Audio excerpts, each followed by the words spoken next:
Next देखते हैं। लेकिन जब उसकी लाइफ की शाम नज़दीक आने लगी तो उसने अपनी पुरानी आदतों को छोड़ दिया और अचानक एक नया मोड़ ले लिया। उसकी एकमात्र औलाद मरियम, उसकी बेटी की शादी हो गई और वो उसे छोड़कर चली गई।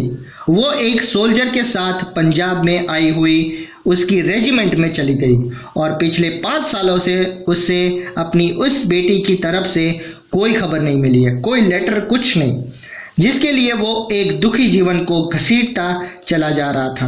अब वो उन छोटे छोटे तीतर के घबराहट भरे आतंक और एक खिलाड़ी वाली खुशी और हंसी का आनंद नहीं ले सकता था जिनके माँ बाप छीन गए होते थे।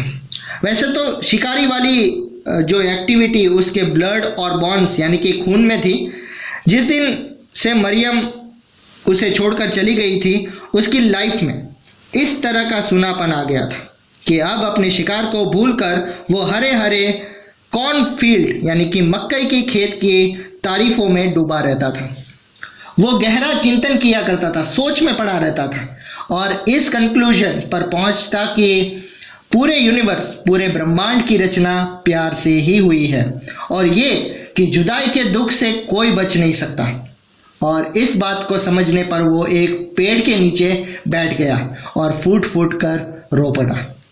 उस दिन से लेकर वो हर सुबह 4 बजे उठ खड़ा हो जाता और पैदल चलकर पोस्ट ऑफिस जाता।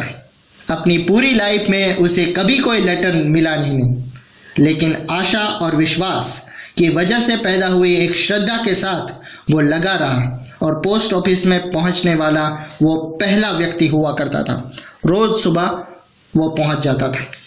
पोस्ट ऑफिस जो वर्ल्ड में अनइंटरेस्टिंग बिल्डिंग में से एक होती है, उसके लिए तीर्थ यात्रा की एक जगह बन गई थी। हमेशा बिल्डिंग के एक खास कोने में एक खास जगह पर वो बैठा करता था और जब लोगों की उसकी आदत का पता चल गया तो वो उसका मजाक उड़ाने लगे। पोस्टमैन जो लोग थे उससे खिलवाड़ करने लगे। वैसे वहाँ उसके लिए कोई लेटर नहीं होता था, फिर भी वो उसका नाम पुकारते और इस बात का मजा लेने के लिए कि किस तरह उछलकर वो खड़ा हो जाता था और दरवाजे पर आ जाता था। लेकिन एक अटूट विश्वास और शांति के साथ वो हर दिन आता और खाली हाथ वापस लौट जाता। नेक्स्ट है, जिस वक्त कोचमैन अली वेट करता रहा होता है तो पियून अपनी अपनी फर्म के लेटर्स, अपने अपने एरिया के लेटर्स लेने के लिए आते और वो उन्हें उनके मास्टर्स की बुराइयों की चर्चा करते हुए सुनता। ये स्मार्ट यंग पियून्स जिन्होंने स्पोर्टलेस टर्बन्स और क्रिकिंग यानी कि चरचराहट जूते पहने होते हैं, अपनी बातें सुनाने के लिए हमेशा उत्सुक रहते। इसी बीच दरवाजे पटाख से खुलता और पोस्ट मास्टर, एक ऐसा आदमी जिसका चेहरा कद्दू के जैसा उदास और इनएक्सप्रेसिव यानी कि बिना कोई फीलिंग्स वाला, उसका ऐसा चेहरा था, अंदर अपनी कुर्सी पर बैठा हुआ दिखाई देता। उसके नैन नक्श में जीवंत होने की कोई चमक थी ही नहीं। इस तरह के व्यक्ति ज्यादातर गांव के स्कूल के मास्टर, ऑफिस क्लर्क या पोस्ट मास्टर हुआ करते हैं। एक दिन वो पहले की तरह वहां बैठा हुआ था। कौन? कोचमैन अली। और जब दरवाजा खुला तो वो अपनी जगह से नहीं उठा। पुलिस कमिश्नर, क्लर्क ने आवाज लगाई और एक यंग मैन लेटर लेने के लिए फुर्ती से आगे बढ़ा। सुपरिटेंडेंट, दूसरे ने आवाज लगाई, एक दूसरा पियून आगे बढ़ा और इस तरह किसी विष्णु भक्त की तरह क्लर्क अपने प्रजागत हजारों नाम से दोहराता गया। एक के बाद एक, विष्णु के 1000 नाम होते हैं, वैसे एक के बाद एक बोलता गया और सारे पोस्टमैन अपने अपनी लेटर्स लेने गए। एट लास्ट में जब सब जा चुके थे, अली वहां खड़ा हो गया और पोस्ट ऑफिस को सलाम करते हुए मानो उसमें कोई मूल्यवान खजाना रखा हो, वहां से वो सैल्यूट करते हुए वहां से चला गया। एक ऐसा फिगर जिसके ऊपर दया आ जाए, जो अपने टाइम से 1 सेंचुरी पीछे था। कोचमैन की हालत ऐसी खराब थी कि उसे देखकर दया आ जाती थी।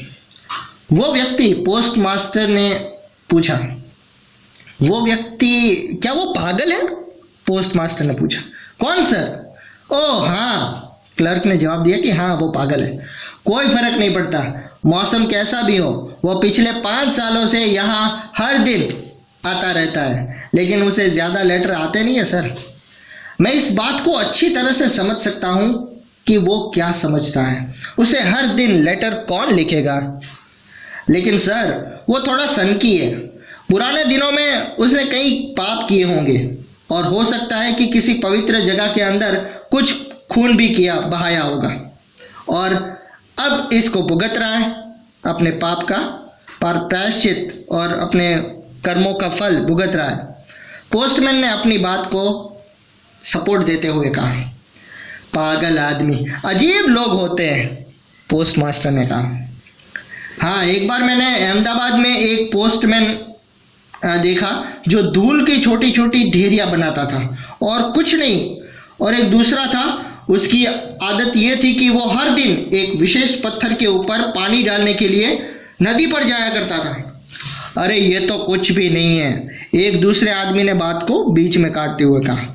मैं एक पागल को जानता था जो दिन भर आगे पीछे चक्कर काटता रहता था। एक दूसरा था जो कविता एक्सप्लेन करने के अलावा कुछ नहीं करता था और एक तीसरा जो अपने आप अपने गाल पर थप्पड़ लगाया करता था और फिर चिल्लाना शुरू कर देता था, इसलिए क्योंकि उसे लगता था कि उसे कोई मार रहा है। बोलो, ऐसे पागल होते हैं। और पोस्ट ऑफिस में हर एक व्यक्ति पागलपन की बातें करने लगा। वर्किंग क्लास पीपल की आदत होती है कि वो कभी कभी कुछ मिनटों के लिए जनरल डिस्कशन में शामिल होकर आराम का टाइम निकाल ही लेते हैं। थोड़ी देर सुनने के बाद पोस्टमास्टर खड़ा हुआ और कहने लगा, ऐसा लगता है कि पागल लोग अपने ही बनाए हुए संसार में रहते हैं, यानी कि अपनी ही दुनिया में रहते हैं। उन्हें शायद हम भी पागल लगते हैं। पागल आदमी की दुनिया एक कवि की दुनिया जैसी होती है, मैं ऐसा समझता हूँ। तुम्हें क्या लगता है?